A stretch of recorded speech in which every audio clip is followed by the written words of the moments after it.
everyone, my name is Shauna and I'm a researcher at Teagasc. And today I'm going to show you a really quick and fun experiment on how you can make carbon dioxide gas at home. Now before we start, this experiment can get a little bit messy, and also we're going to use a candle and a lighter. So it's really important that you ask for permission before we start. But when you do get permission and we do start, what you're going to need is a large glass and a small glass. You're going to need some vinegar and also some bicarbonate of soda. But if you don't have that, baking powder should work just as well. And as I said, we're also going to want a tea light and a lighter. So, what is carbon dioxide? So most people know it as the air that we breathe out. It's the gas that we let out of our body when we exhale. But also, carbon dioxide is really important to firefighters. So most of you have seen a red fire extinguisher. If you see the one that has a black label on it, that one has carbon dioxide gas in it. That's because carbon dioxide is really good at quenching fires. And we're going to show that today after we make our gas. Okay, so let's begin.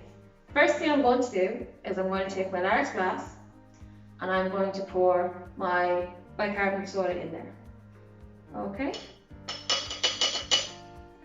Then I'm going to take my small glass and place it in front. So this is preparation. And I have my vinegar here. And what I'm going to do is I'm going to add my vinegar into my bicarbonate soda. And you're going to see a very fizzy reaction. And this reaction is going to create carbon dioxide gas.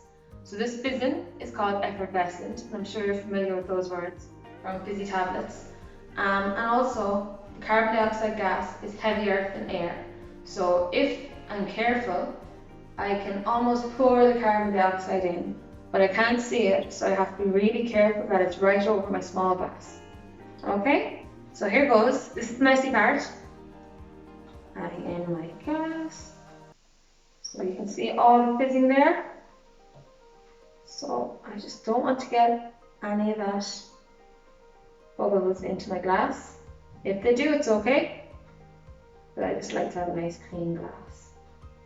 So I should be getting carbon dioxide pouring from all these bubbles down into my glass. Okay?